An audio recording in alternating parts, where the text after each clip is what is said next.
याद आ गई।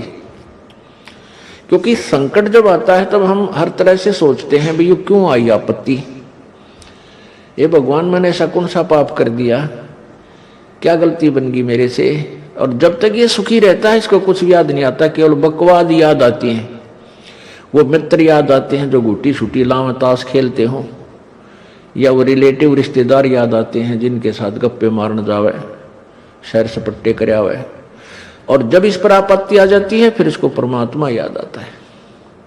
इसलिए परमेश्वर कबीर देव जी कहते हैं कि सुख के माथे पत्थर पड़ो, जिस ते नाम हृदय ते जाए, और बलिहारी उस दुख के जो पल पल नाम रटावे।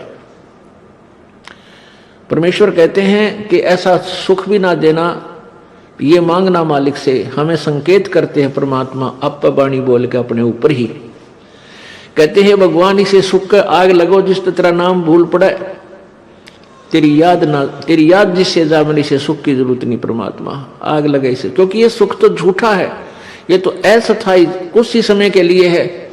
और इस सुख में यदि हम भगवान भूल गए, यही तो समय है परमात्मा याद करने का, यही समय है मनुष्य जीवन जो है हमारा भक्ति करने का, दान करने का और शुभ काम करने का। और इनको हम बकवादों में खत्म कर रहे हैं।